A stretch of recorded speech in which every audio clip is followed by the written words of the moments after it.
나 카톡으로 저장을 해야지. 아무튼 그래서 컨텐츠를 이렇게 꾸며봤어요. 원래는 예전에 인트로 할 때는 머신러닝 오버뷰 저 부분만 있었을 거예요. 근데 그 부분에서 좀 더 추가한 거는 각 클래스파이어별로 그룹이 굉장히 많은데 그 그룹들을 예전에 다루지 않은 그룹들까지 한번 소개를 하려고 넣어봤고요. 그 다음에 코어 프린시플은 예전에 한 거 그대로예요. 근데 추가한 건 샘플링 부분을 좀 추가했어요. 예전에 샘플링 얘기를 안 해서. 그래서 어떤 일반적으로 거의 모든 머신러닝 기법에 사용되는 핵심 어떤 이론들 그것들을 간단하게 넣어봤고, 그 다음에 머신러닝 실제로 사용할 때 생길 수 있는 문제들, 우리가 이제 보통 결과 내고 좋으면 좋고 아니면 아니고 지금 이런 수준이거든요, 거의. 그런데 그 부분에 있어서 머신러닝 리뷰 논문을 좀 읽어봤더니 그래도 우리가 참고할 만한 어떤 팁들이 좀 많더라고요. 그래서 그 부분도 알고 넘어가면은 앞으로 우리가 어떻게 써야겠구나 감을 잡는 데 좋을 것 같아서 그 부분을 넣어봤고, 마지막으로 한 번도 안 다뤘던 내용이에요. 강화학습 부분인데 솔직히 강화학습의 어떤 알고리즘을 다루는 거는 무리가 있고, 적어도 강화학습이 어떤 거다, 어떤 문제를 해결할 수 있는 알고리즘이 들어가 있고, 그리고 우리가 그걸 어떻게 쓰면 되겠다라는 거를 좀 체계를 잡기는 해야 될 것 같더라고요. 왜냐하면 저는 예전부터 계속 얘기했지만 우리가 써야 되는 게, 저는 물론 슈퍼바이즈드도 있고 언슈퍼바이즈드도 있지만 강화학습이 좀 많이 쓰인다고 생각을 하거든요. 이번에 처음 비원한테 한번 얘기를 해서 도입을 해봤고 반응도 좋은 것 같고요. 그래서 그 부분에서 어떤 카테고리가 있는지 부분을 좀 다룰까 해요. 그래서 깊게 다룬다기보다는 진짜 머신러닝이라는 큰 카테고리에서 많은 부분을 좀 다뤄보고자 하는 세션이에요, 오늘은. 그래서 이런 것들이 있다라는 것 정도를 감을 잡을 수 있는 수준으로만 가려고 하고요. 그러니까 폭을 좀 넓힌 거라고 생각하면 될 것 같아요, 얘기할 때. 그래서 일단 레퍼런스로 한 것들인데 보면은 2015년 것도 있고 13년 이렇게 최근 게 많아요. 최근 리뷰 논문인데 특이한 거는 강화학습 논문은 네이처예요.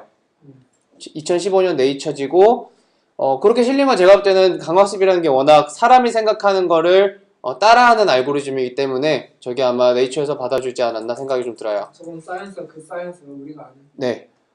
그러니까 다 괜찮은 논문들이에요, 이번에 본 게. 그리고 실제로 나중에 시간 되면 한 번쯤 읽어보세요. 이게 제가 오늘 얘기는 하겠지만 여기서 나온 것들이 개념 정리부터 시작해서 이슈들을 워낙 잘 정리해놨어요. 그래서 각자 공부할 때 많은 도움이 될 거라고 생각을 해요. 특히 사이언스랑 네이처 논문은 읽기가 되게 편해요. 모르는 사람이 읽기에도. 그래서 이 두 개는 한번 읽어보는 걸 좀 강력 추천을 하고요. 뭐 이건 웹사이트인데 정리가 잘 돼 있어서 본 거고, 세 번째 건 예전에 그냥 읽어본 건데 다시 한번 읽어서 정리한 거예요. 이제 세 번째 게 어떻게 보면은 그 프랙티컬 팁이라고 했던 거, 그 부분을 잘 정리한 논문이라고 보시면 돼요. 네, 그러면 되겠고. 네, 그래서 이거는 예전에 했던 거예요. 그래서 우리가 지금 이 세션을 통해서 하고자 하는 거를 그냥 설명한 거고요. 아무래도 요즘에 이번에 우리가 발표한 논문들 전부 보더라도 머신러닝이 안 들어간 논문이 없어요. 거의. 그렇죠? 그런 얘기는 우리가 앞으로 무슨 연구하든 간에 굉장히 많이 쓸 거예요. 근데 잘 알고 써야 되니까 그 부분에 대한 지식을 좀 넓혔으면 하고요. 코세라 같은 거를 사용할 수도 있는데 제가 코세라로 공부해본 경험에 의하면 모르겠어요. 저는 별로 안 좋은 것 같은 게 그걸 가지고 깊이 분석하고 이런 부분들은 좀 힘들 것 같더라고요. 그래서 코세라는 그냥 단순히 커리큘럼 정도 참고하는 수준으로 활용하고 간단한 어떤 인사이트 정도 받는 걸로 활용하고 나머지 다른 자료들을 좀 쓰는 게 더 낫지 않나라는 생각이에요. 그래서 뭐 애플리케이션 이런 거 많이 알죠. 그래서 최근에 작년 떡떡떡 학회였나? 이게 아마 그쪽 부분일 건데 뇌 부분에서 어떤 부분이 뭐 어떤 기능에 연결되더라 이런 것까지도 전부 다 이제 머신러닝으로 들어가더라고요. 시리도 전부 다 머신러닝이고 드론에 뭐 지능 부여하는 거 전부 다 머신러닝 들어가고 있고, 그리고 이건 다 알죠. 이제 이미지 레코그니션 쪽인데 결국에 안 들어가는 게 없어요. 그리고 제 생각도 사물 인터넷 쪽도 전부 다 이제 특히 우리 연구실은 분산 쪽을 얘기를 하고 있기 때문에 분산지능 부분이 반드시 들어가야 될 거예요. 그런 부분에서 이 머신러닝 쪽을 안 볼 수가 없어요. 그리고 조금 더 현실적으로 말하면 논문 쓰면서 교수님을 이기려면 머신러닝을 잘 알아야 돼요. 그게 조금 더 현실인 것도 있고, 왜냐면은 교수님이 잘 모르시기 때문에 그 부분에 있어서 지도를 많이 받을 수가 없어요. 머신러닝 자체에 알고리즘 자체에 대해서는. 그렇기 때문에 우리끼리 뭔가 좀 더 공부를 많이 해야 되는 부분도 있어요.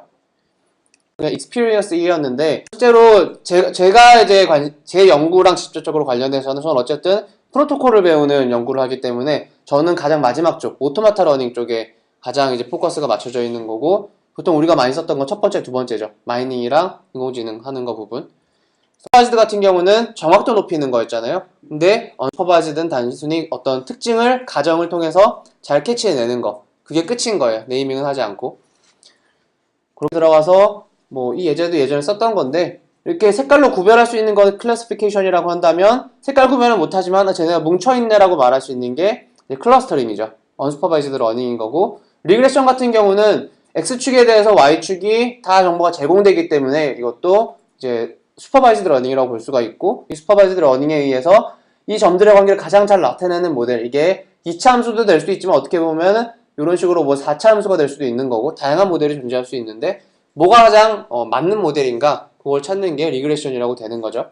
그래서 요거는 아까 말했던 거를 그냥 리핏한 거예요. 그래서 그거는 넘어가도 될 것 같고요. 그리고 요즘 많이 얘기 나오는 게 토픽 모델링이죠. 그래서 아마 해본 사람도 있고 안 해본 사람들도 있을 건데 보통 언슈퍼바이즈드 러닝으로 분류가 돼요. 왜 그러냐면 우리가 트위터도 그렇고 페이스북도 그렇고 어떤 텍스트에 꾸러미가 주어지죠. 그럼 그거를 어떤 콜렉션 오브 월즈로 간주를 하는 거예요. 그리고 그 콜렉션 오브 월즈에서 워즈가 각각의 단어들이 어떤 그 문서가 내포하고 있는 토픽에 의해서 생성됐다라고 보는 거예요.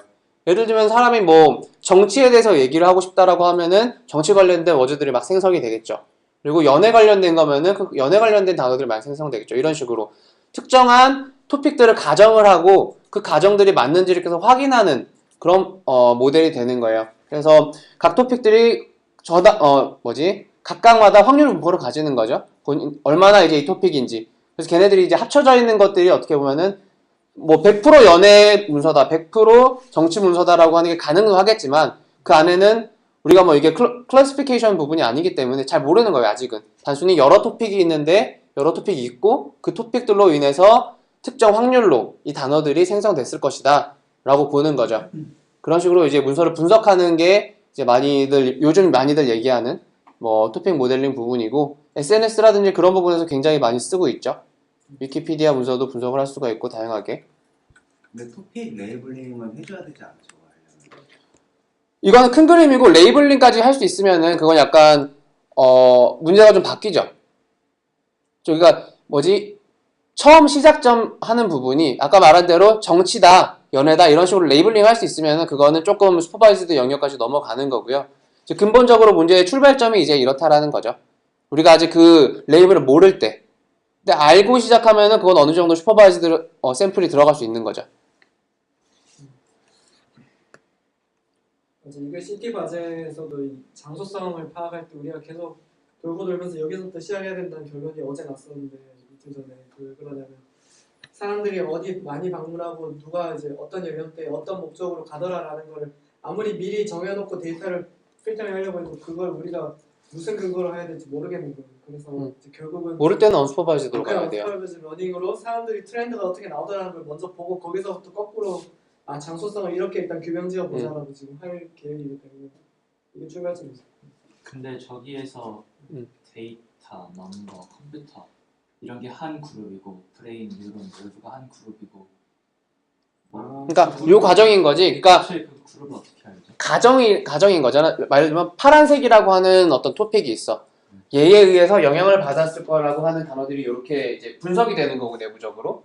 그러니까 먼저 언슈퍼바이즈 돌려가지고 키워드를 되게 클러스터링 같은 걸 한 다음에 그 사람이 보고 그쵸. 이 키워드가 시멘틱하게 무슨 의미가 있냐면 그럼 거기다 레이블링에서 LG 같은 걸 또 막 하고 이렇게. 그래서 단순히 여기선 클러스터링인 거지. 안에서 비슷한 토픽으로부터 나온 것 같은 애들이 있으면은 걔네 그냥 일단 묶어두는 거야. 아직 뭔지 모르고. 그거는 펑션 같은 거 정해야겠는데 얘 데이터 넘버 컴퓨터가 같은 그룹에 있어야 된다는 거는 아까 말했던 아니요, 그거는 분포를 보고 컴퓨터가 알아내는 거죠. 보니까 얘네가 대충 비슷한 분포에서 나오는 애들이더라 라는 어떤 그 구조 자체를 파악해내는 거예요. 확률적으로. 그렇게 해도 되는구나. 그게 언슈퍼바이즈드 러닝이죠.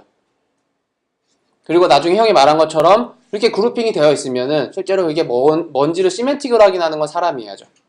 그러니까 이 색깔에 대해서 시멘틱하게 하는 걸 사람이 사람이 하거나 혹은 슈퍼바이즈드 러닝으로 학습되어 있는 모델이 있으면 걔랑 비교해서 클래시피케이션이 들어가거나 해야겠죠. 확률적 특징을 분석해서. 비슷한 그룹이라는 걸 먼저 정의해야 된다고 그렇게 생각했는데. 그룹을 먼저 정의하진 않아요. 워드들을 아까도 말했지만 그냥 별도의 워드들로 보는 거예요. 의미가 무슨 뭔지 모르지만 그냥 워드로 보고. 네네. 일단 그러니까 빈도 기반으로 하고 저도 이거를 이제 돌려본 적은 없으니까 모르겠지만 아까도 말했지만 특정 분포들을 가정하고 들어가요. 그리고 이 가정이 틀리면은 잘 안 나오겠죠, 물론. 그래서 네, 아직 그 분포가 뭔지는 모르는 상태에서 시작을 하는 거죠. 아까 선배가 말씀하신 대로 뭐가 있는지 모르니까 당장 어떤 분포가 있는지 먼저 가정을 계속 세워서 검증하는 거예요. 내부적으로. 그렇게 넘어가고 좀 보니까 신기는 하더라고요. 재밌을 것 같긴 한데 내 영역은 아닌 것 같고. 넣어놨네. 딥러닝이 나중에는 볼 텐데 레이어가 굉장히 많은 러닝이에요. 그러니까 한 4층짜리 건물이라고 치면 4층짜리 레이어가 있는 거라고 치면은 한 층만 레이블링이 되어 있는 거죠. 그럼 그 레이블링이 되어 있는 애들의 특징을 막 분석해서 새로운 데이터를 샘플링해서 생성을 해내요, 여기에. 그럼 또 얘네 샘플링 된 애들의 분석을 또 분석 구조적인 어떤 가정을 세우고 또 어떤 특징을 만들어내서 또 샘플링을 이어나가는 거죠. 어떻게 보면 처음 부분만 슈퍼바이즈드 러닝으로 처음 표피만 우리가 있는 표피만 세우는 거고 그 안에 있는 특징 분석은 전부 다 언슈퍼바이즈드 러닝으로 돌리는 거예요. 그렇기 때문에 딥러닝이 세미 슈퍼바이즈드 러닝이다 라고 말을 하는 거죠. 그래서 다양한 분야라고 하는 건 뭐 다들 알잖아요. 비디오 분석부터 시작해서 스피치 레코그니션, 뭐 번역까지 전부 다 요즘에 뭐 대기업들은 대부분 그냥 이유는 없지만 딥러닝을 써요. 이게 실제로 네이버 사람들의 대답이었고 왜 쓰냐 그랬더니 그냥 잘 나와서 써요 라고 얘기를 하더라고요. 왜냐면 언슈퍼바이즈드 러닝이기 때문에 안에서 뭐가 일어나는지는 알 수가 없어요. 그렇기 때문에 그냥 쓰는 게 보통 추세인 것 같아요. 마지막 게 강화학습. 강화학습이라고 하는 건 여지껏이랑 조금 다른 거는 환경이랑 소통을 이제 인터랙션이 들어가요, 머신이. 무슨 말이냐면 여지껏은 데이터 쌓아놓고 분석을 했어요, 정적으로. 그러면 이제 얘는 그렇게 데이터 쌓아놓고 분석하는 애냐? 그런 애는 아니고 계속 이제 주변에서 머신이 있으면은 주변에서 얘한테 계속 뭔가 요구해요. 예를 들면은 사람이 들어와서 뭘 해줘야 돼? 혹은 온도가 바뀌어서 뭘 해줘야 돼? 이런 식으로 질문을 계속 던지면 얘가 그거에 대한 답을 줘야 되는 거예요. 답을 줘야 되고 그 답이라고 하는 게 단기간으로 볼 수도 있고 장기간으로 볼 수도 있는데 그 퍼포먼스라고 하는 거 혹은 만족도라고 하는 거를 맥시마이즈 할 수 있는 방향으로 모든 결정을 내려야 되는 거죠. 그래서 어떻게 보면 제가 계속 말하는 거는 우리 환경에서는 가장 강화학습에 적합한 것 같다라고 얘기하는 거는 우리 솔직히 클래시피케이션도 아니고 좀 애매하거든요. 우리 상황은 런타임에 사용자를 만족시킬 수 있는 액션을 만들어내야 되는 문제인 거거든요. 우리는 그렇게 보면은 문제 자체의 특징은 강화학습에 가장 맞다라고 생각을 해요. 저는. 그래서 여기서 보면은 environment가 그 질문을 주는 환경이 되는 거, 머신을 둘러싼 환경이 되는 거고, 두 번째는 어떻게든 경험은 축적돼요. 왜냐하면 내가 내렸던 결정과 그 결정의 결과가 오잖아요. 그럼 그것들이 결국에 accumulated experience가 되는 거고, 마지막으로 long-term reward라고 하는 거는 내가 지금 내린 결정이 당장 그 다음의 결정에도 영향을 미칠 수가 있기 때문에 이걸 롱텀으로 보는 거예요. 이제 나중에 나중에 뒤에 강화학습을 따로 설명하니까 그때 좀 더 자세하게 다룰게요. 여기까지는 괜찮죠? 바로바로 그냥 모르는 거 있으면 질문해 주세요.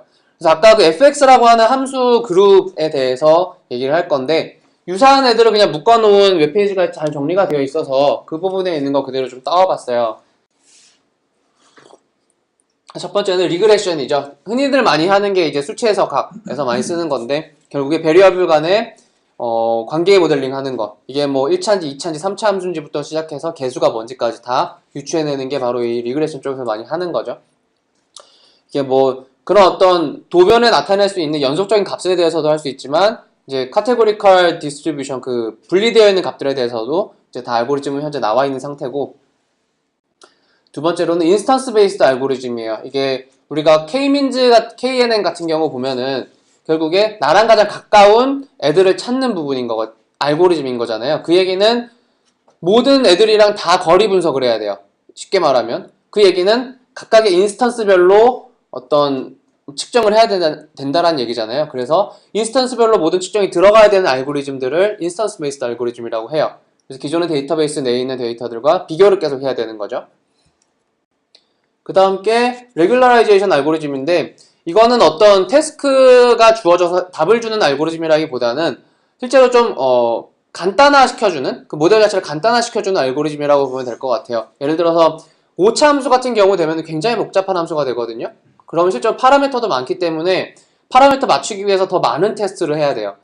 그렇기 때문에 그런 복잡도를 좀 줄여주면 확실히 오버피팅 문제도 해결될 수가 있고 나중에 대해서는 성능도 더 좋아질 수가 있잖아요. 그렇기 때문에 이런 어떤 레귤라이제이션 부분을 사용할 수 있다는 거 부분이고, 그리고 디시전 트리는 가장 유명하죠. 그래서 특징들이 있으면 그 특징들에 맞는 결과값을 뽑아내는 거, 매칭시키는 거. 이 특징값에 맞는 클래스는 뭐냐? 라고 물어볼 때 많이 쓰는 게 디시전 트리고, 우리 연구실에서 제일 많이 쓰고 있는 게 지금 디시전 트리죠. 형도 썼고 저도 썼고 뭐 다들 쓰고 있고. 그리고 베이시안 알고리즘은 베이스 디어렘을 그대로 활용하는 거. 이거는 뭐 예제 가지고 하는 게 더 좋을 것 같아요. 이제 나중에 일단 베이스 디어렘을 그대로 적용해서 리그레션이라든지 어떤 태스크를 수행하는 애들을 다 베이시안 알고리즘이라고 부르는데, 베이시안 프로버빌리티 예전에 했지만 간단하게 좀 리캡을 좀 해보면, 처음 보면은 아마 현주 이거 다 아나? 베이시안 확률? 모르는 것 같네. 그럼 한번 짚고 넘어갈게요. 우리가 흔히 얘기하는 거는 빈도를 가지고 얘기를 하죠. 우리가 고등학교 때 했던 거는 주사위 던졌을 때 얼마나 확률이 있느냐, 활 쐈을 때 얼마나 맞출 확률이 있느냐, 이런 것들 전부 다 frequentist interpretation이에요.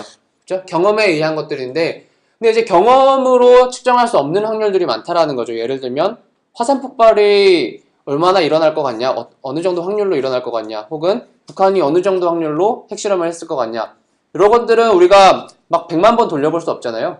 그러면은 다 망하니까. 그래서 그런 같은 경우에는 특징들 분석을 통해서 불확실성을 체크해보는 방향으로 간다라는 거예요. 그게 이제 베이시안 확률적으로 넘어가는 건데, 보면은 크게 두 가지로 나뉘죠. 인터프리테이션이 아까 말했던 빈도를 기반으로 하는 것과 이 uncertainty라고 하는 거.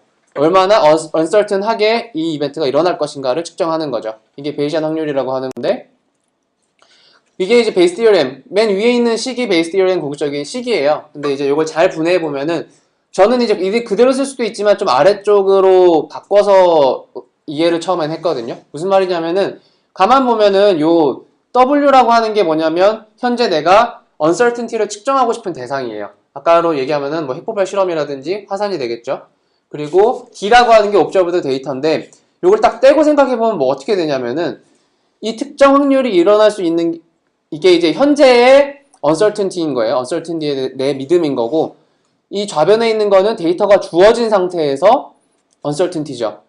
무슨 말이냐, 이거 점화식이 되는 거예요. 여기 이렇게 쪼개져 버리면은. 결국에 데이터가 주어진다면, 그러니까 여기 보면 다 데이터가 들어있는 확률들이잖아요. 그래서 데이터가 주어졌을 때 어떤 특정 요인이 발생해서 uncertainty가 변한다라는 거죠.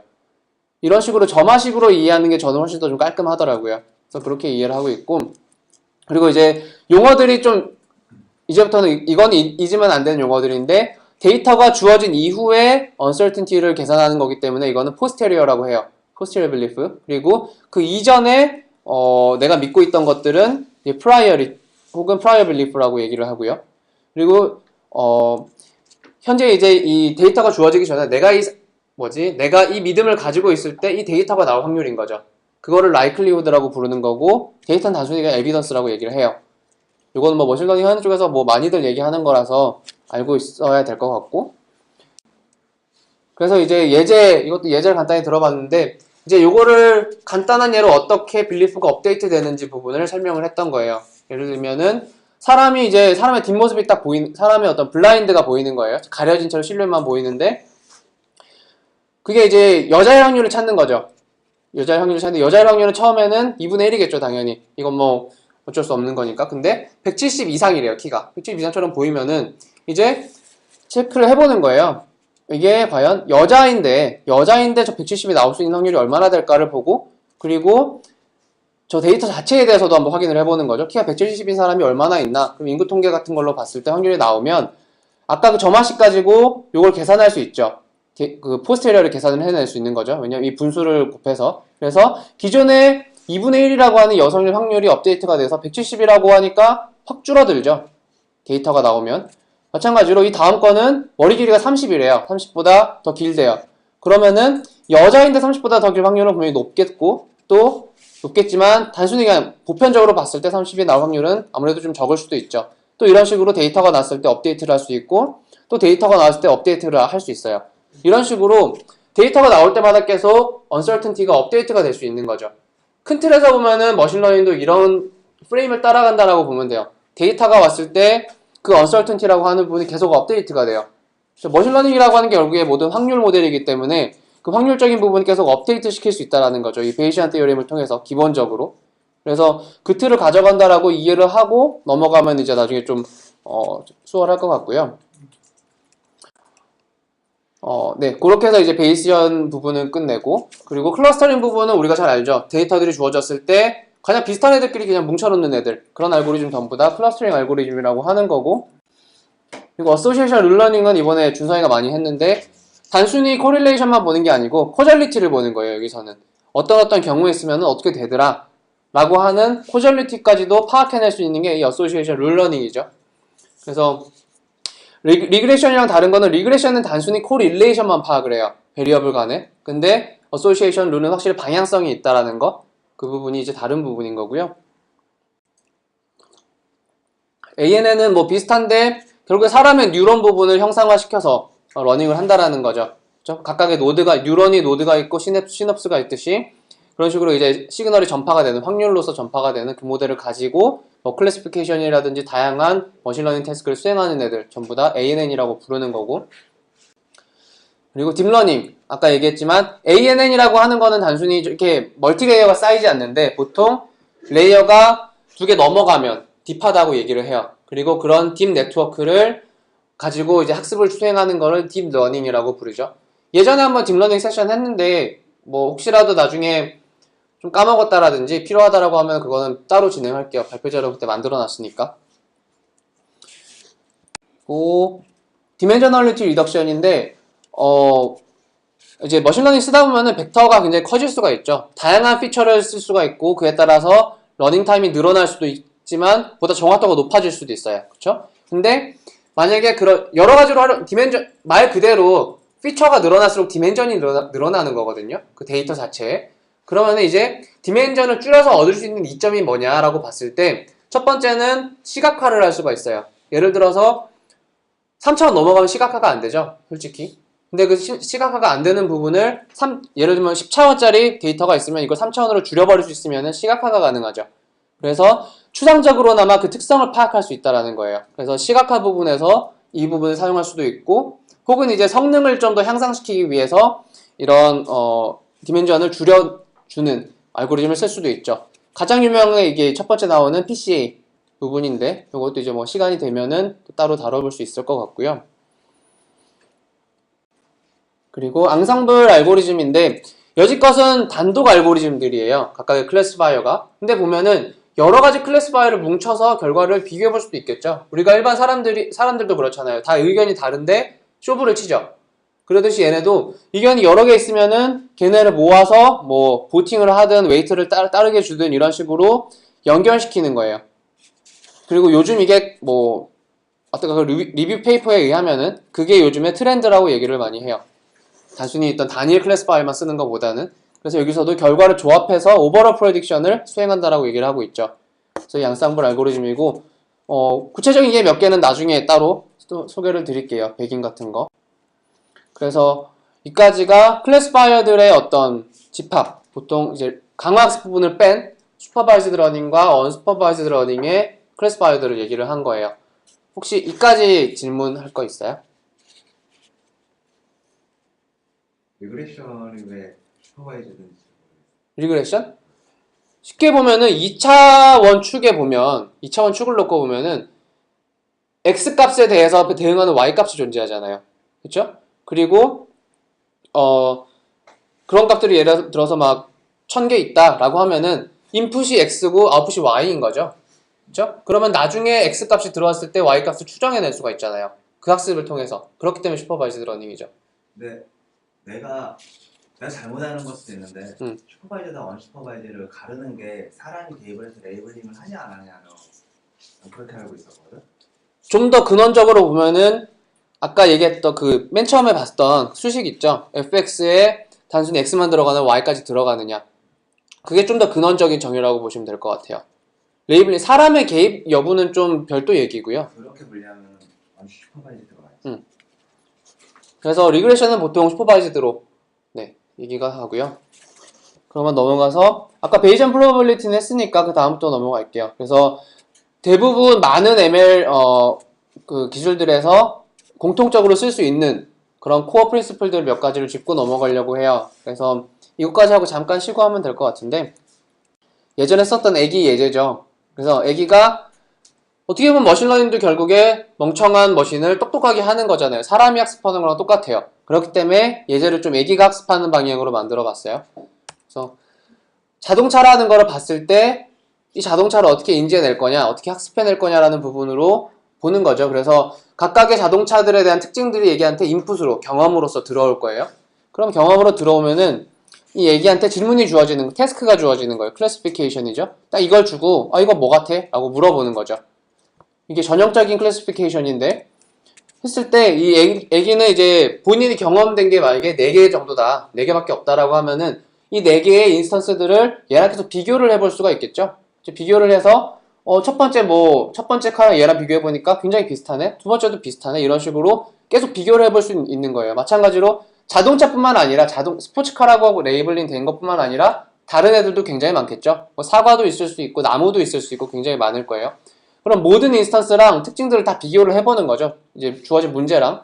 그랬을 때 차이가 가장 적은 애, 결국에 불확실성이 가장 적은 애가 정답이 되는 거예요. 왜냐면 얘가 알고 있는 세상은 그게 다니까. 그런 차원에서 봤을 때 지금 위에 있는 예제들이랑 굉장히 비슷한 애가 들어왔기 때문에 얘는 스포츠카라고 말을 하는 게 가장 불확실성이 적겠구나 라고 판단을 하는 거죠. 이런 논리에서 베이시안 프로버빌리티가 사용이 되는 거고, 아까 프리퀀시 말고 언설튼티로 얘기를 했잖아요. 그래서 그 부분이 사용이 되는 거고, 두 번째로 들어가는 거는 그레디언트 디센트인데, 결국에 이 자동차라고 하는 거 혹은 사물이라고 하는 걸 특징 지을 수 있는 것들이 굉장히 많아요. 그렇죠? 특징들이 색깔도 될 수도 있고 모양도 될 수도 있고 귀가 있네 없니 이런 식으로 다 얘기를 할 수 있죠. 그러면은 과연 얘가 왜 어떤 특징 때문에 차라고 할 수 있는 거냐 라고 하는 걸 이제 얘가 알고 싶은 거예요. 특징적인 어떤 중요도를 알고 싶은 거죠. 이렇게 봤을 때 뭐 보는 거예요. 첫 번째로 1대1 1대1로 봤을 때 이 말이 되느냐 봤을 때 아닌 것 같아요. 계속 보니까 얘네 지금 예제로만 보면은 색깔이 굉장히 중요하게 이제 부각이 되고 있는 부분이잖아요. 물론 뭐 귀가 2개 달렸다고도 얘기할 수 있지만 어쨌든 딱 보이는 피처는 색깔이죠. 그렇기 때문에 비율을 계속 맞춰가면서 어떤 비율이 가장 맞는 건지 비교를 해보는 거예요. 이런 과정을 여기선 이제 그라디언트 디스턴스라고 얘기를 해요.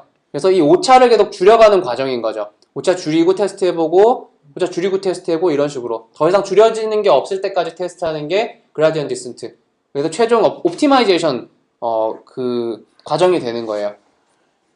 그럼 이제 옵티마이제이션을 한 뒤에는 보면은 아까 컬러가 굉장히 중요하다라는 걸 알았어요. 컬러가 중요하다라는 걸 알았고 뭐 모양은 조금 둥글둥글한데 뭐 어쨌든 아주 중요한 건 아니다 라고 얘가 인지를 하고 있는 거죠. 그러면 이때 문제가 바뀌어서 사과를 주면서 이게 뭐냐라고 물어봤어요. 그러면은 이제 색깔만 보면은 얘도 똑같거든요. 빨간색이거든요. 그러니까 얘가 저거 자동차라고 얘기를 할 수가 있는 거죠. 왜냐면 너무 색깔이 똑같아 버리니까 아직 얘가에 대한 어떤 분별력이 없을 경우에. 그러면은 얘는 이제 대충 둥글둥글하고 빨간 거를 다 스포츠카라고 인지하고 있었기 때문에 사과도 그렇게 스포츠카라고 네이블링을 하는 거죠. 이런 거를 이제 오버피팅이라고 많이들 얘기하죠.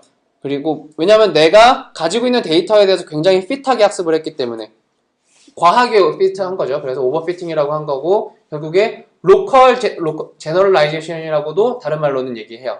많이 얘기하는 어휘는 아닌데 어쨌든 두 개 다 비슷한 용어라는 거 이해하면 되고요.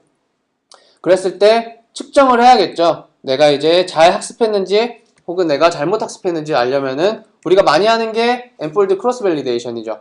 무슨 얘기냐면은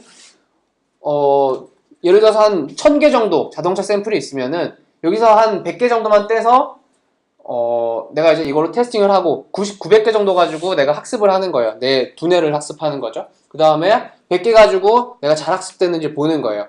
그리고 이 학습이 끝났으면은 다음 섹션 가지고 테스팅을 해보고 또 그 다음 가지고 테스팅을 해보고 이런 식으로 바꿔가면서 보는 거예요. 바꾸는 건 왜 그러냐면은 이렇게 처음 뽑았던 데이터가 좀 굉장히 좀 특징들에 치중된 데이터일 수가 있잖아요. 그런 어떤 바이어스를 없애기 위해서 모든 데이터에 대해서 테스팅을 돌리고 그걸 이제 평균 내버리는 거죠. 평균 내면 어느 정도 그 바이어스도 평균이 될 수가 있다라고 하는 가정하에 이거가 언슈퍼바이즈에서는 돼요? 안 되지 않아요? 언슈퍼바이즈드에서는 안 해봤는데 언슈퍼바이즈드도 되나요? 크로스 밸리데이션이? 안 되는 레이블링이 돼야 되는 거 아니에요? 다 이게 맞다는 걸 알 수가 있어야 돼요. 클러스터링 같은 경우에는 되죠. 클러스터링 같은 경우는 그 클러스터링 이미 클러스터 몇 개 구축해놓고 하나를 떼서 넣었을 때 그 클러스에 그 클러스에 들어가는지 그거에 어차피 진짜로 사람이 이건 맞다 아니다라고 해주면 되니까. 근데 잘은 모르겠는데 언슈퍼바이저는 왠지 그런 게 불가능한 게 있을 수 언슈퍼바이즈드는 크로스 밸리데이션 난 해본 적은 없는데 그건 생각 못 해봤네. 보통 언슈퍼바이즈드는 에러로 판단하지 않을까요? 언슈퍼바이저 클러스터에 속하냐 안 하냐를 언슈퍼바이즈드 한 번도 측정해 본 적이 없어 생각해보니까. 경험은 없지만 왠지 다 되진 않을 거예요. 다 될 것 같진 않아. 나도. 그거는 좀 찾아봐야겠다. 슈퍼바이저드 근데 솔직히 쓸 일이 없어 잘. 아까도 말했지만 그 위에서 말했지만 특정 펑션을 정해놓는다 그랬잖아. 크리테리아 펑션을 정해놓고 그 크리테리아 펑션을 최적화시키는 방향으로 언슈퍼바이즈드는 진행을 한다 그랬지. 그럼 결국에 크로스 밸리데이션이랑 별개로 특정 함수를 정의해야 된다라는 거지. 그럼 이거 공통에서 빼야겠네. 근데 아무튼 대부분의 논문 나오는 것도 그렇고 연구가 그렇고 결국에 슈퍼바이즈드 쪽으로 많이 진행이 될 거야 아마. 표면적으로는. 어쨌든 그랬을 때는 이런 식으로 n폴드라고 하는 건 몇 개로 나눌 것이냐 부분인데 그랬을 때 여기는 이제 이 n이 예를 들어서 10개다 그러면은 10등분해서 10번 실험을 돌린 뒤에 평균을 내는 거지. 그런 식으로 크로스 밸리데이션이 들어가면은 되고 아까도 말했지만 이 선택을 할 때 바이어스가 안 들어가도록 잘 선택을 해야 되는 거. 이 전체적인 분포를 다 고려할 수 있는 방향으로 샘플링이 들어가야 된다는 거지. 그렇게 되면 되고요. 마지막으로는 샘플링인데 통계에서 샘플 얘기를 많이 하죠. 샘플이랑 모집단이랑 샘플 얘기를 많이 하는데 궁극적으로 샘플링이라고 하는 거는 전체 파퓰레이션, 모집단의 특성을 대변할 수 있는 애들을 뽑아내는 거예요. 왜냐면은 예를 들어서 뭐 데이터가 1000만 개 있다라고 하면은 모든 걸 다 볼 수가 없잖아요. 그렇기 때문에 비용면도 그렇고 성능면도 그렇고 어떤 그 부분을 고려해서 좀 스몰 셋을 가지고 학습을 시킨다라는 거죠. 다 할 수 없기 때문에. 근데 그 대신에 그 특징, 전체 파퓰레이션의 특징을 그래도 잘 뽑아내는 게 중요하다라는 게 뽑아낸 것들을 보니까 다 대변할 수 없는 애들만 뽑아내버리면은 학습이 완전 잘못돼 버리는 거거든요. 그렇기 때문에 그 샘플링을 잘하는 것도 굉장히 챌린징한 문제다라고 하는 거죠. 그래서 그것도 하나의 어떤 연구 분야로서 있는 거고. 네, 그래서 뭐 이거 다 전부 그런 얘기 하는 거예요. 그래서 보통 우리가 이제 probability 샘플링도 있고 non-probability 샘플링도 있는데 보통 우리가 말하는 거는 다루는 것들은 probability 샘플링일 거예요. 모든 애들이 동일한 샘플링의 확률을 가지고 있고 그리고 그 확률을 가지고 선택이 되는 경우. non-probability는 뭐냐면은 그 확률 자체를 측정할 수 없는 경우에 non-probability라는 얘기를 해요. 근데 우리가 보통은 확률적인 샘플링을 많이 쓰고 있기 때문에 그 후자 부분은 저는 몰라도 될 것 같아서 뺐고요. 뭐 이걸 좀 더 쉽게 얘기를 하면은 우리가 이 두 가지 하나의 데이터셋을 가지고 샘플링을 한다라고 했을 때 저 오른쪽인가? 왼쪽에 있는 저 녹색 같은 경우는 뭐 동일한 숫자를 뽑았다고 해도 잘 반영을 하고 있죠. 이런 분포에 기반해서 랜덤으로 뽑아냈다라고 볼 수 있는데 얘 같은 경우는 정말로 랜덤하게 뽑은 거죠. 분포를 고려하지 않고 뽑았기 때문에 저쪽 부분의 데이터를 가지고 학습하면은 대충 학습이 될 거예요. 저 모델이. 하지만 이 빨간색 점들을 가지고 학습하면은 절대 될 수가 없죠. 이 분포로부터 나온 점들이라고 하더라도. 그렇기 때문에 저 분포를 그대로 반영할 수 있는 샘플링이 굉장히 중요하다라는 거예요. 그리고 그 샘플을 가지고 트레이닝이 돼야 되는 거고. 모양 자체를 알아내고자 하는 게 목적이 아니니까 이게 맞다는 건가? 네, 이거 자체 이 어떤 데이터들의 특성을 학습할 수 있는, 그러니까 학습한 모델을 만드는 게 공적인 목적이고, 그러면 네, 그 트레이닝을 할 때 이 샘플링된 데이터를 쓰겠다라는 건데, 마구잡이 뽑으면 안 되는 거죠, 그래서. 대변할 수 있는 거를 샘플링하는 게 뭔가라는 부분이 굉장히 중요하다라는 거예요. 그런 맥락에서 그 딥빌리프 네트워크가 샘플링을 기반으로 만들어지는 거죠. 예를 들면은 레이블링이 된 데이터가 하나가 있어요. 그럼 굉장히 그 데이터가 많은데 그 많은 데이터들의 특징을 분석을 하는 거예요. 특징 분석을 해서 또 다른 레이어를 만들고 또 다른 레이어를 만들어요. 그리고 각각의 레이어는 다른 특징을 대변을 해주는 거예요. 그 말은 뭐냐면 레이어가 많이 쌓일수록 우리는 발견하지 못했지만 머신이 찾아낸 피처들이 생기는 거죠. 그리고 많은 피처가 생길수록 정확도가 높아지는 거고, 머신러닝 물론 나중에 오버핏 얘기도 있지만 어쨌든 언더핏보다는 적어도 어느 정도 피처가 있는 것들이 정확도가 높아지죠. 클래시피케이션에서. 그래서 이런 샘플링이 있었기 때문에 딥블리프 네트워크가 구축이 될 수 있었다라는 거. 저걸 이제 뭐 IBM이 이제 무슨 러츠만 볼트 머신인가? 뭐 아무튼 그런데 네, 저거는 좀 어려워서 제가 못 봤고요. 어쨌든 저 샘플링을 통해서 히든 레이어가 생성된다라는 거가 이제 딥블리프 네트워크의 핵심이라고 보면 되고요. 그래서 샘플링이 굉장히 저는 예전에 굉장히 간과하고 있던 부분인데 보면 이제 알면 알수록 많이 얘기가 들려서 알아봤더니 훨씬 더 중요한 개념이었다라는 거고요. 프랙티컬 팁인데 어떻게 쉬었다 할까요? 바로 할까요? 바로? 그러면은 이제 아까 이거 신기하게 커뮤니케이션 논문이에요. 이 리뷰 페이퍼는. 그래서 실제로 머신러닝을 써봤더니 어떤 이슈들이 있더라를 크게 정리를 해놓은 논문이에요. 그래서 저도 공감도 많이 되는 부분도 있는데 첫 번째로 일단 러닝이라고 하는 거는 세 가지로 구성이 되는데 리프레젠테이션이랑 이밸류에이션이랑 옵티마이제이션으로 구성이 된다. 리프레젠테이션은 아까 말한 것처럼 어떤 클래시파이어를 가지고 쓸 거냐, 그리고 예를 들면 뭐 파라미터는 몇 개 생성하고 그리고 몇 차 함수를 만들 거냐, 이런 식의 어떤 그거를 어떻게 표현할 거냐에 대한 이슈인 거예요, 단순히. 그러면 이제 이밸류에이션은 뭐냐면은 크로스 밸리데이션일 수도 있고 아까 말한 것처럼 크리테리언 펑션일 수도 있어요. 내가 레프리젠테이션 한 걸로 학습을 했더니 잘 되느냐, 그리고 안 된다라고 하면은 또다시 옵티마이제이션 거쳐야겠죠.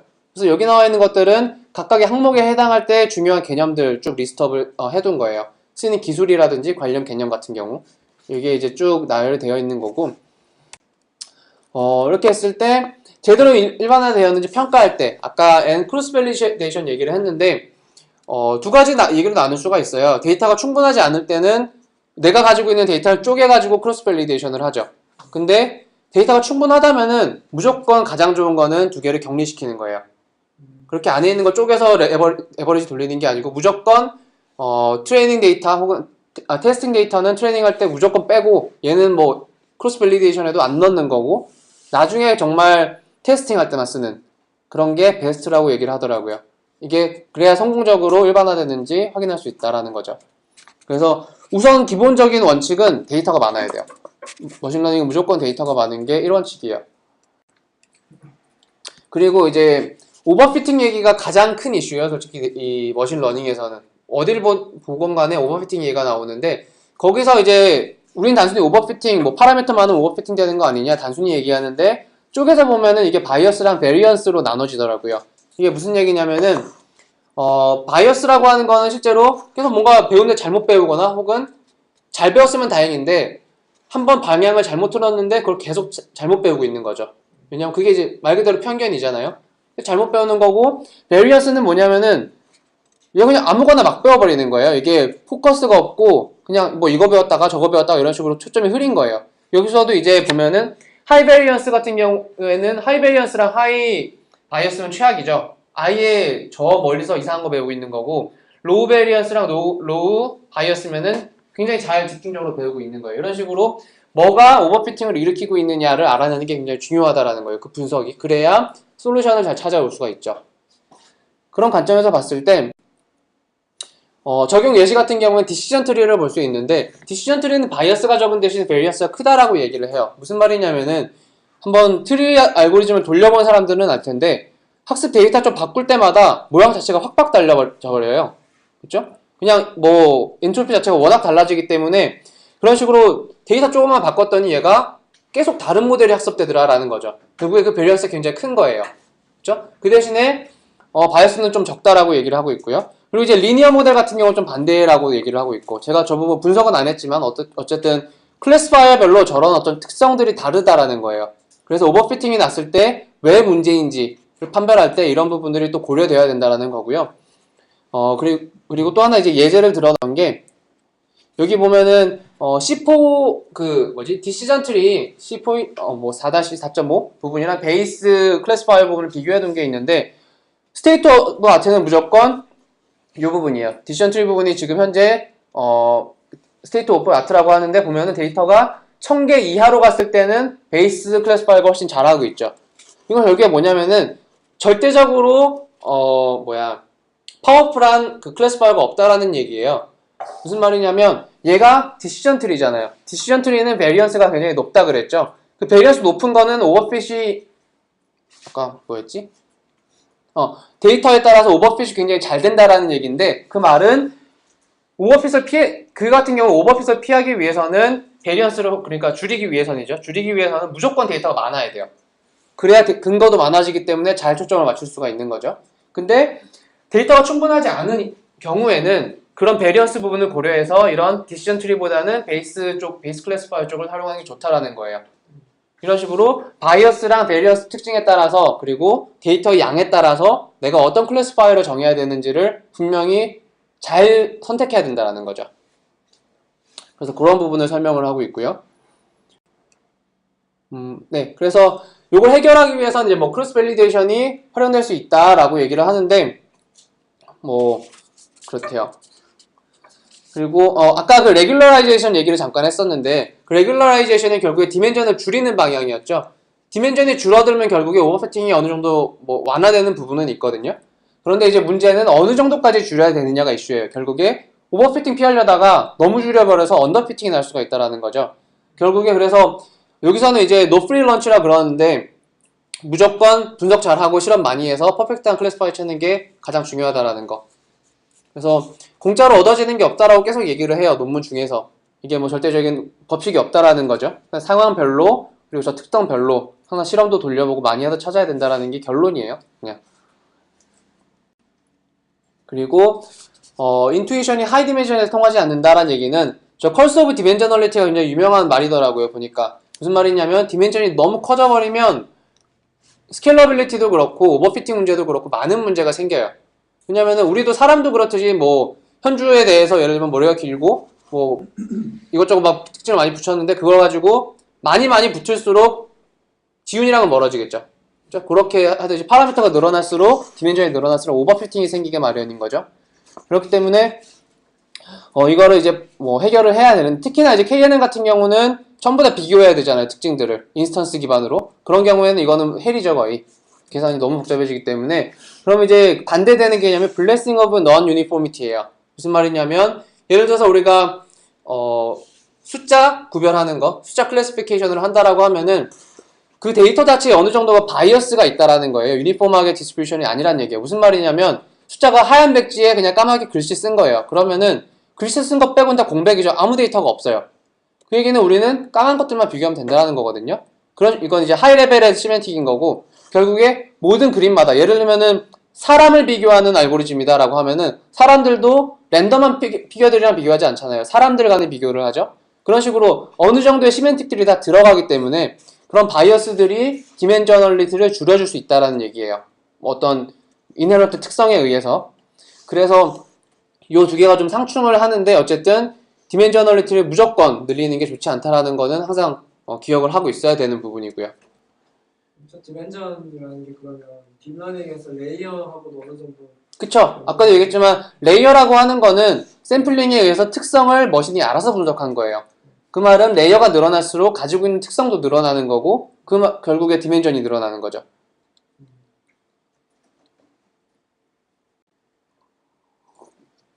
그리고 피처 엔지니어링이 제일 중요하다라고 얘기를 하는데 이번에 남용형이랑 논문 쓰면서도 이 부분이 이슈였죠. 그래서 어떤 피처를 쓰는 게 제일 중요하느냐라는 부분인 건데 베스트는 독립된 피처 서로 독립이면서도 데이터를 가장 잘 묘사해줄 수 있는 데이터가 베스트예요. 그렇죠? 어쩔 수 없는 거고 그거는. 그리고 그런 데이터를 잘 찾아내는 게 핵심인데 그럴 때 이제 많이 하는 게 우리가 이번에도 지시로 활용하는 거죠. 우리가 다른 논문을 읽었다라든지 혹은 기타 논문에 의해서 봤더니 이 피처들이 중요하다더라. 이런 식의 엔지니어링 작업이 반드시 수반돼야 된다는 얘기예요. 랜덤하게 뽑는 게 아니라. 그리고 두 번째 게 뭐지? 이건 크게 의미 있는 거 아니니까 넘어갈게요. 그리고 이건 당연한 건데 알고리즘이 너무 똑똑하면 좋겠지만 어쨌든 보통 우리가 이제 결과가 잘 안 나오면 알고리즘을 먼저 보게 되어 있어요. 좀 이게 잘못된 건가? 딴 거 써볼까? 이런 식으로 얘기를 많이 하는데 여기서 얘기하는 거는 그래도 노가다가 좀 들어가더라도 가장 빠른 길은 데이터를 더 많이 확보해야 하는 거라고 해요. 데이터를 많이 확보할수록 오버피팅도 줄일 수 있고 특성도 잘 파악할 수가 있잖아요. 그렇기 때문에 대부분은 러닝 알고리즘을 더 개선하지만 실제로 쉬운 거는 더 많은 데이터를 확보하는 게 더 중요하고 쉽다라는 거. 그래서 그 부분을 언급을 하고 있고요. 그리고 많은 모델 하나만 굳이 고집하지 말고 여러 개 하라는 거예요. 아까 우리가 말했던 앙상블 모델 알고리즘인 건데요. 이게 현재의 표준이라고도 하고 그래서 크게 세 가지로 나뉘는데 배깅이랑 부스팅이랑 스태킹을 소개를 해주고 있어요. 이 세 가지가 대표적인 알고리즘인데 배깅이라고 하는 거는 뭐냐면 트레이닝 셋 하나 만들잖아요. 그럼 그거를 이제 샘플링을 계속해서 다른 트레이닝 셋을 만들어내요. 그러면은 모델도 어떤 랜덤 베리에이션이 생성이 되는 거죠. 다른 모델이 계속 생성되는 거예요. 그러면은 그 다른 베리에이션들을 생성한 다음에 그냥 에버리지 시킨다라든지 어떤 쪽으로 보팅을 한다라든지 걔네를 그냥 웨이티드 썸 해버리는 거예요. 그러면은 어느 정도 각각의 베리에이션들은 이제 어느 정도의 오버피팅이 존재하겠지만 그런 오버피팅이 중화된다라는 거죠. 그런 어떤 랜덤하게 샘플링 한 것들을 에버리지 시켰기 때문에 그래서 요 배깅이 하나의 방법이고 부스팅이라고 하는 거는 그냥 저렇게 랜덤 샘플링을 하는 게 아니고 그냥 여러 개 다 학습을 시키는 거예요. 여러 개 다 학습시키고 각각의 웨이트를 바꾸는 거죠. 뭐가 더 중요한 것 같아 이런 식으로 웨이트를 바꿔주는 방식인 거고 스태킹 같은 경우는 좀 하이어키컬한 건데 독립적인 클래시파이어들이 있지만 그 위에 마스터가 하나 있어요. 그래서 마스터가 그 스트래티지를 결정해요. 어떤 걸 더 중요시 여겨야 되겠다, 어떤 걸 이렇게 해야겠다 이런 식으로. 그래서 스태킹 같은 경우에 이제 그 하이어키가 있다는 점에서 좀 다르게 보면 될 것 같고요.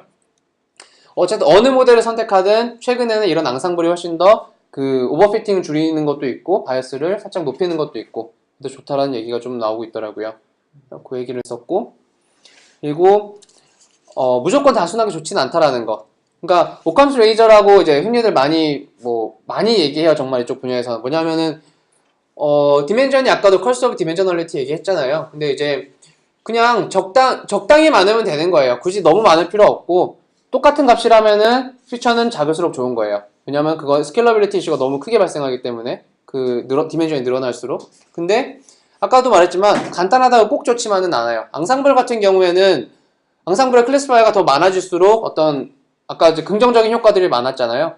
그런 식으로 앙상블에 좀 이런 발레들이 존재한다라는 거죠. 그렇게 단순히 심플한 것보다는 복잡한 게 좋을 수도 있다라는 케이스가 존재하기 때문에 이런 결론이 난 건데 줄이는 건 좋아요. 줄이는 건 좋은데 줄이는데 분명히 개인의 선호가 들어가거든요.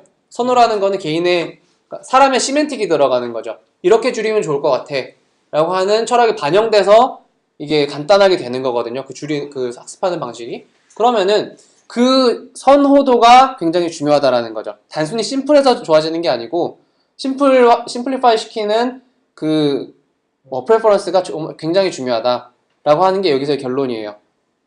그 당연한 얘기겠지만 어쨌든 막 줄이지 말란 얘기죠. 단순히 그냥 이것 줄여볼까 이것 줄여볼까 하는 게 아니고 분명히 철학이 분명해야 된다는 얘기예요. 줄일 때.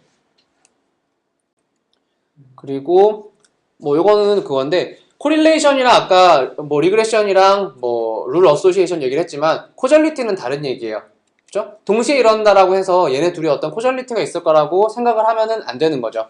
코절리티라고 하는 게 A 때문에 B가 있을 거야 혹은 B 때문에 A가 나오는 걸 거야. 이렇게 단정 지을 수는 없다라는 거예요. 같이 나온다고 하더라도.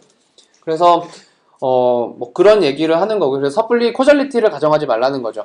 물론 룰 어소시에이션 같은 경우에는 좀 다른 케이스겠지만 그거 이제 코절리티를 러닝하는 부분이니까 좀 다른 케이스고 머피가 했던 게 코절 릴레이션십 걔는 코절 아니에요.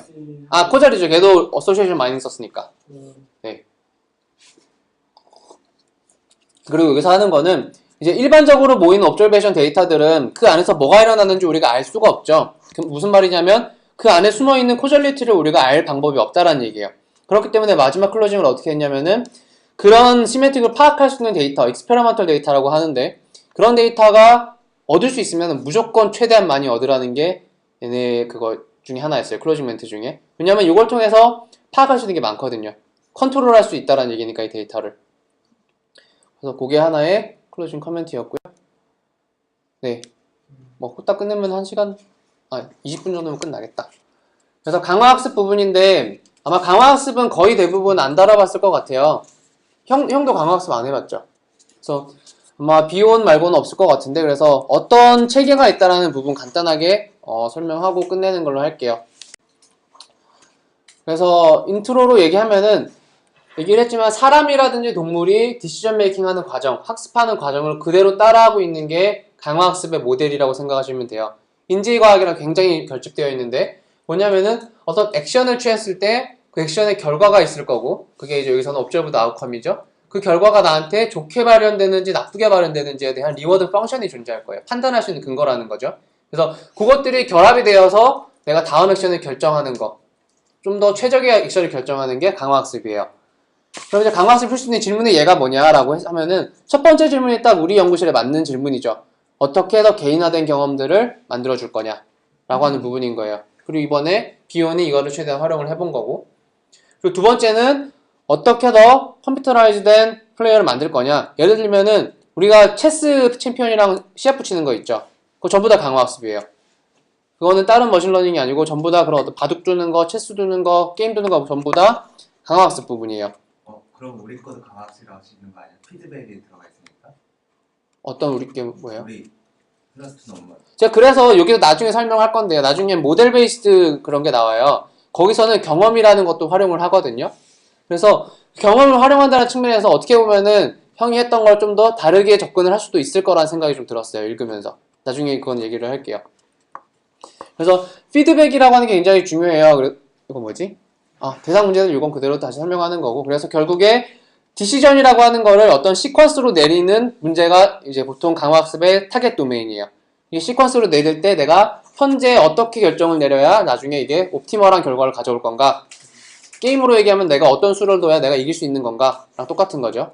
그게 이제 강화학습의 문제라고 보시면 되고, 그래서 예제라고 하는 걸 든 게 여기서는 우리가 식당에 가면은 테이블 안내를 하잖아요, 점원들이. 그럴 때 제약 조건들이 좀 있어요. 테이블 숫자는 제한되어 있는데 우리는 얼마나의 사람들이 어느 시점에 올지 모르죠. 어떤 순서로 올지 모르는데 이 사람들을 최대한 같이 온 사람들은 같이 앉혀둬야 돼요. 그렇죠?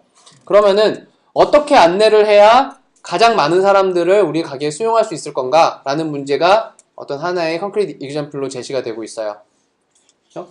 그랬을 때 여기서 변수라고 한다면 아까도 말했지만 사람들의 베링 사이즈가 하나 있고 순서를 모른다라는 점이 있고, 테이블은 제한적이라는 부분. 그러면서 우리는 동시에 웨이팅 타임도 줄여줘야 되는 거고, 그리고 이제 로드 밸런싱도 해줘야 되는 거고, 동시에 사람들 같이 앉게도 해줘야 되는 거고, 뭔가 이슈가 굉장히 많죠, 챌린지가. 그래서 이런 것들이 이제 강화학습의 대표적인 타겟 도메인이 될 수 있는 건데, 이제 강화학습이라고 하는 게 좀 재밌는 부분은 뭐냐면 피드백이라고 하는 게 굉장히 중요해요. 그리고 어떤 형태로 피드백이 제공되느냐에 따라서 강화학습의 카테고리가 이제 나뉘어져요. 무슨 말이냐면 피드백 이렇게 나눌 수가 있는데, 첫 번째는 트레이닝 이브젠플이 얼마나 커버하고 있느냐. 예를 들어서 내가 모든 상황을 미리 다 알 수 있느냐 라고 하면 이건 exhaustive 피드백이에요. 근데 단순히 정말 일부 상황만 알 수 있는 상태면은 이거는 샘플드 피드백이라고 불러요. 이게 하나의 디멘전이고요. 두 번째 디멘전은 슈퍼바이즈드냐 이밸류에이티브냐예요. 슈퍼바이즈드는 뭐냐면 아까 식당 예를 들면은 내가 어떤 선택을 내리든지 간에 슈퍼바이저가 있어서 너 이거 해야 돼 라고 알려주는 거예요. 모든 상황에 대해서. 그게 이제 슈퍼바이즈드고, 이밸류에이티브는 뭐냐면은 한번 해보고 혼나는 거예요. 한번 해보고 아니면 혼나고 혹은 컴플레인 받아보고 이런 식으로 학습하는 게 이밸류에이티브예요. 이게 슈퍼바이저 같은 경우에 물론 잘할 수 있게 처음부터 잘할 수 있는데 슈퍼바이저가 꼭 옳다라고 말을 못하잖아요. 그래서 최적의 결론을 내릴 수 있다라는 가정은 못해줘요. 보장은 못해주는 대신에 이밸류에이티브는 계속 향상될 수 있죠. 그런 부분이.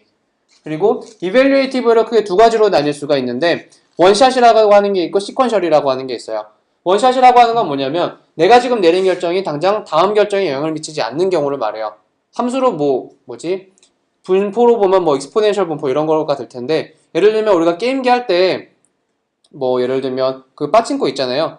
그걸 땡길 때 한 번 땡겼다고 해서 다음 땡기는 거에 굉장히 영향을 주진 않죠. 물론 안에 확률 모델이 있을 수도 있겠지만 어쨌든 큰 확률로 영향이 미치진 않잖아요. 그렇죠? 그렇지, 이제 그런 것들이 약간 원샷 피드백이고요. 시퀀셜 같은 경우에는 바둑이나 체스 같은 경우에 내가 지금 두는 한 수가 굉장히 나중에 끝까지 영향을 미치죠.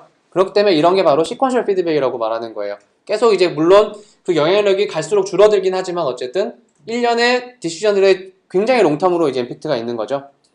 그래서 그런 부분을 얘기하는 거고요.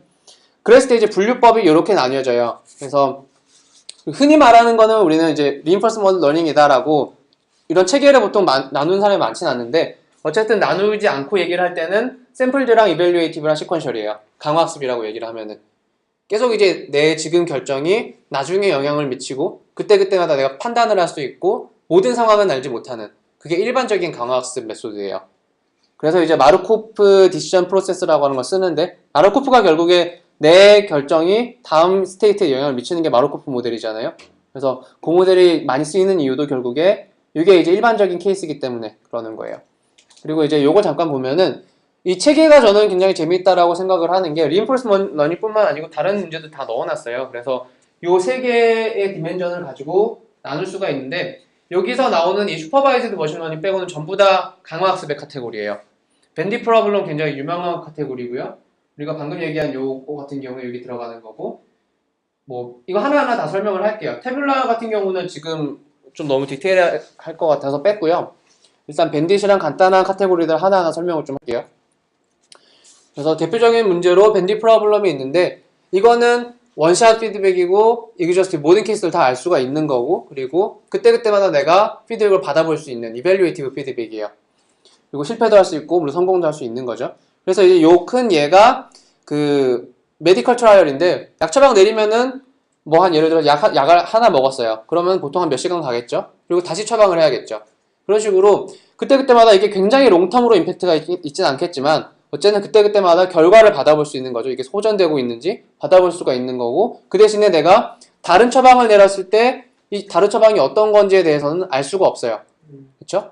뭐 그런 경우가 되는 거고 이런 걸 이제 우리가 exploration, exploitation trade-off라고 하는데 이거는 굉장히 중요한 개념이에요.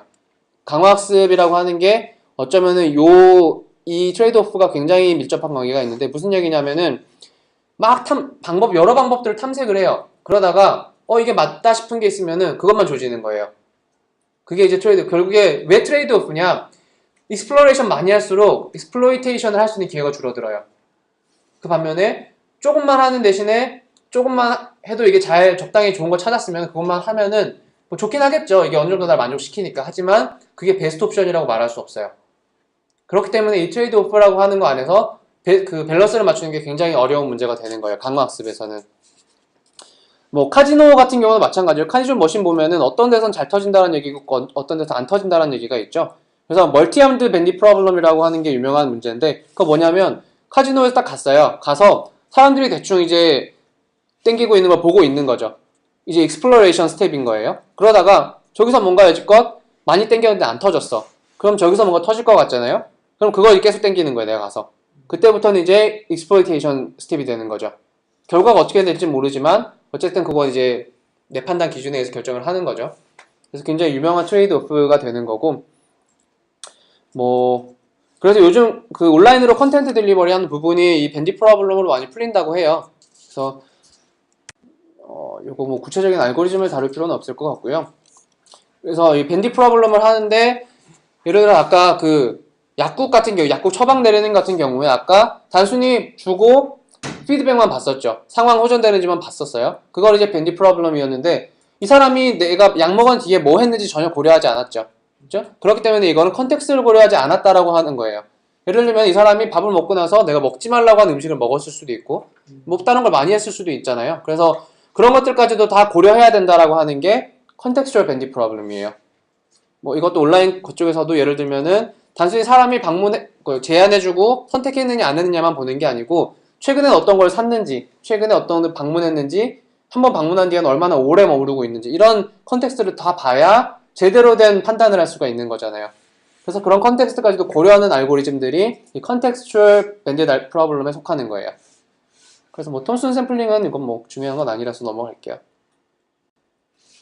그 다음에 가장 유명한 거는 템포럴 디펜던스 러닝이에요. 아까 말했던 그 마르코프 디시전 프로세스인데 강학습이라고 하면은 일단 요거 말한다고 생각하면 돼요. 일단은 가장 처음 챕터에 나오는 그거고요. 알고리즘이고요. 간단히 설명을 드리면은 똑같아요. 어떤 스테이트에서 액션을 취하면은 분명히 다른 스테이트로 갈 거고 그 다른 스테이트로 옮기면서 리워드가 발생해요. 좋든 나쁘든. 그리고 또 한 번 또 액션을 취하면 다른 스테이트로 이동하고 리워드가 발생하고 이런 것들이 계속 반복돼서 일어나는 거예요. 이게 마르코프 디시전 프로세스인데 그러면서 좀 재밌는 건 뭐냐면은 내가 지금 하는 행동 액션이라고 하는 거에 의해서 액션이 지금 이 리워드에는 굉장히 큰 영향을 미치죠. 그렇죠? 하지만 이 여기에도 미치고 여기에도 미칠 거예요, 분명히. 근데 영향력의 크기는 계속 줄어들 거예요. 그렇죠? 그게 이 마르코프 디시전 모델의 핵심이라고 보면 돼요. 프로세스에. 그런 식으로 나중에 계속 가면 물론 0으로 수렴하겠죠. 영향력이라고 하는 것. 근데 어쨌든 이런 디그레이딩 팩터가 존재한다라는 부분. 그리고 그 디그레이딩 팩터로 수식화시킬 수 있는 게 바로 이 마르코프 디시전 프로세스예요. 그래서 보면 그래서 밸류 펑션이라고 하는 게 있는데 밸류 펑션이라고 하는 건 결국에 내가 궁극적으로 현재의 액션을 취함으로써 얻을 수 있는 리워드의 토탈 값, 3D 밸류 펑션이라고 정의를 하는데 이 밸류 펑션이라고 하는 게 이렇게 정의가 돼요. 이렇게 위키피디아에서 뽑은 건데 요 감마라고 하는 게 아까 디그레이딩 팩터예요. 이게 뭐냐면은 이제 첫 번째 0이라고 하는 건데 바로 앞에 있는 A인 거고 갈수록 이제 늘어나는 거죠. 그랬을 때 한 번 곱해지고 두 번 곱해지고 세 번 곱해지고 해요. 근데 분수기 때문에 곱해질수록 작아지죠. 그리고 그거에 따르는 리워드가 계속 곱해지는 거고 그래서 리워드의 합이라고 하는 게 밸류 펑션으로 주어지는 거고 이 밸류 펑션을 맥시마이즈 시킬 수 있는 방향으로 학습을 하는 게 이 템포럴 디펜던스 러닝이에요.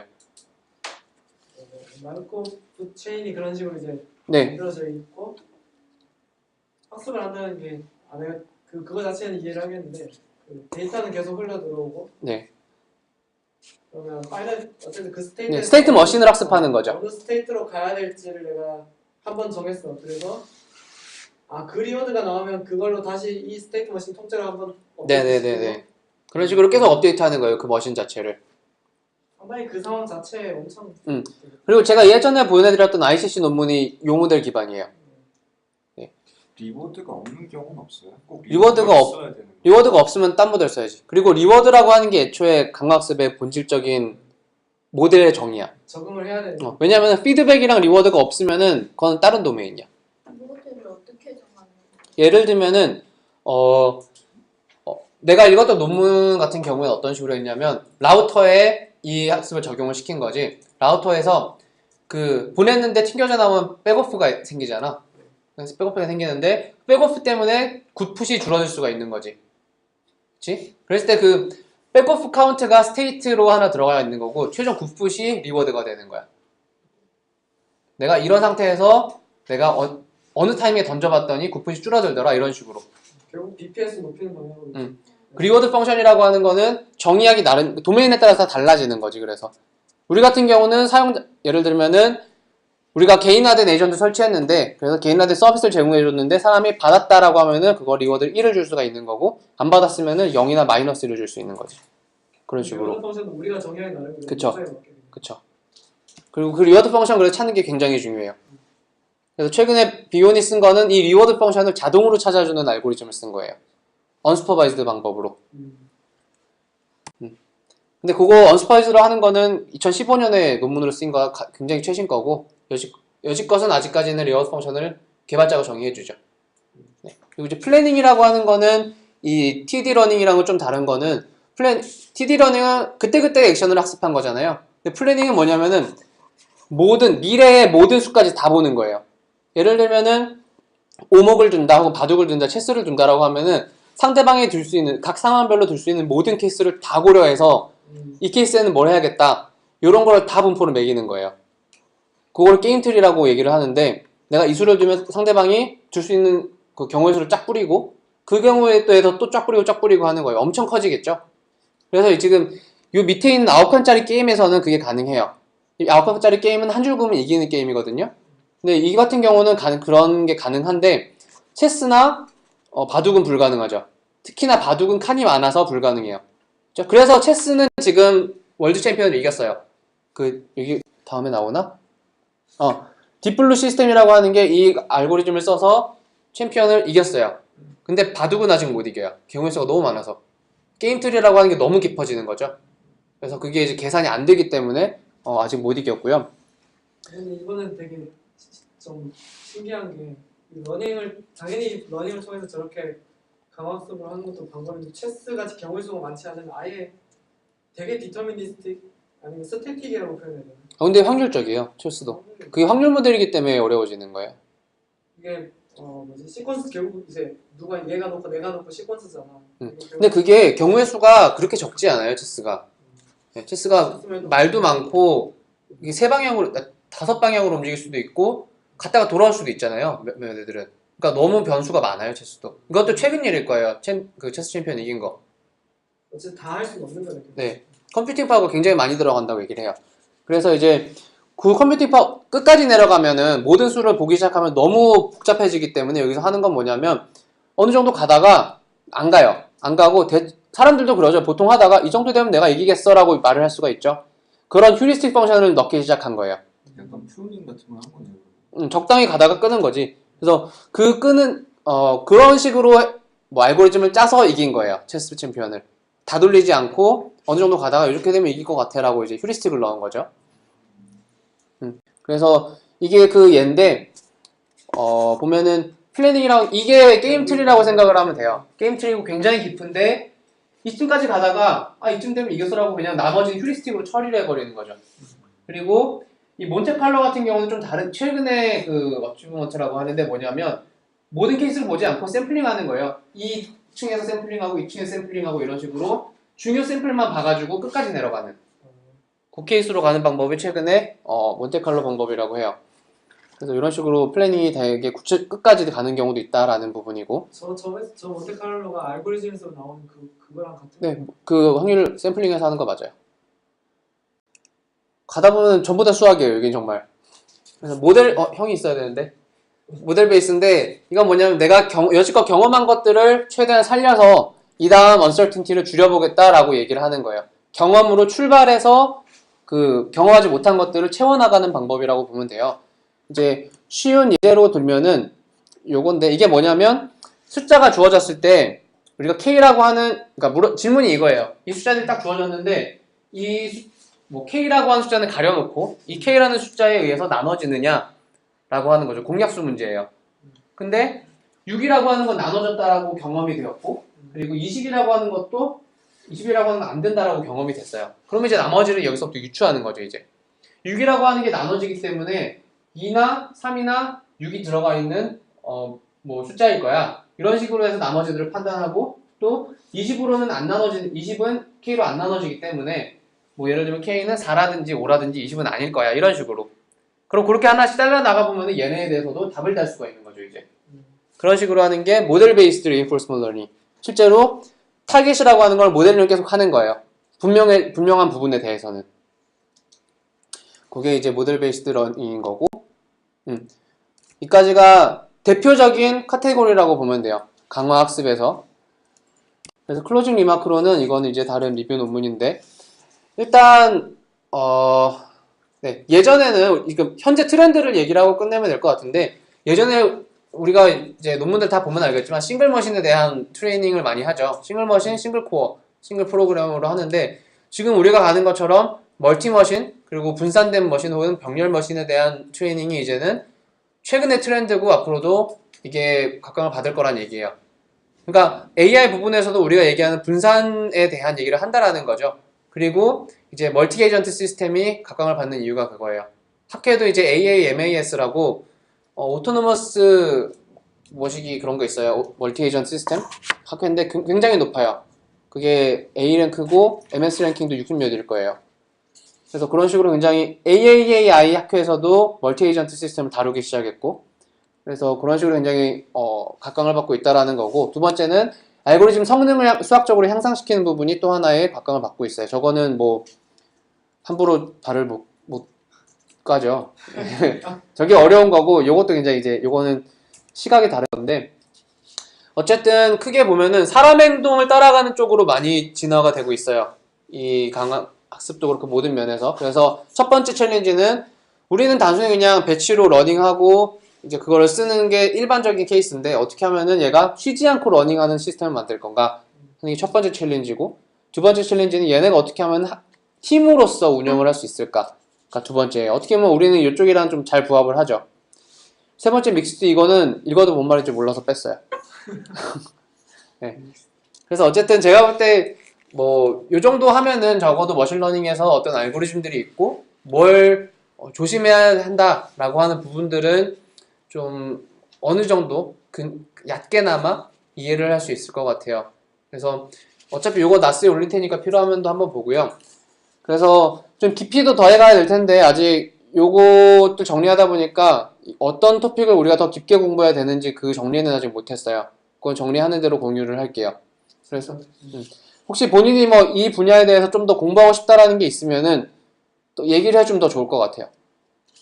근데 이제 이게 할 때 보통 클래시피케이션 그 슈퍼바이즈드 러닝은 많이들 알아요. 그래서 그건 솔직히 뭐 자료도 많고 한데 강화학습이 좀 어렵거든요. 어렵고 자료가 별로 없어요. 그리고 프로그래밍 프레임워크도 많지 않아요. 왜냐하면 인바이러먼트라고 하는 게 아까 존재했었는데 그 인바이러먼트가 표준 인바이러먼트가 없거든요. 도메인마다 너무 달라지기 때문에 프로그래밍 프레임워크도 많지 않아요. 그래서 그 부분을 좀 같이 해보면 좀 더 낫지 않을까라는 생각도 좀 있어요. 그래서 뭐 한 절반 정도는 앞에 클래시피케이션이나 뭐 그런 슈퍼바이즈드 언슈퍼바이즈드 하고 절반 정도는 강화학습 해보는 게 낫지 않을까 하는 생각이 지금 생각이에요. 그래도 강화학습 비중을 그 정도 해야 될 것 같은데. 네, 제가 아무리 봐도 물론 클래시피케이션 중요하지만 우리가 평소에 말하고 있는 토픽들이랑은 강화학습이 좀 더 맞아 보여요. 저는 우리 랩이랑은 딴 랩들은 안 맞고 과제 안에서 딴 랩들은 전혀 안 맞고 우리 랩은 특히 이쪽이 맞아 보이더라고요. 개인화 부분이니까. 그래서 네, 끝까지가 오늘 준비한 내용이에요. 마지막은 그렇게 하면 되겠네. 이거 다 하고 나서 마지막쯤에는 같이 디스커션해서 우리 테스트에 대해서 그러면 어느 목적을 달성하는데 무슨 학습을 그쵸. 지금 저 아프리오리 티어리 가지고 뭐 처음에 시작을 했지만 최근 트렌드를 따라가는 것도 그렇고 똑똑하게 하려면 라이프롱 러닝으로 가려면 강학습 쪽이 더 맞지 않을까라는 생각이 저는 있어요. 그래서 비온이 시작한 거고. 무슨 피드백을 할 것인지 그렇고. 네. 그래서 여기까지고 수고하셨습니다. 감사합니다. 어떻게 끄지? 아, 요거 그래서 요거 여지껏 했던 건데 이건 뭐 참고로 넣었고요. 네, 과거 자료 이거 어딨지? 이것도 다 들어있지 않나? 저기 나스에 다 있어요. 있을걸요? 제 건 있어요. 어떤 거 같아? 헐. 수고하셨습니다.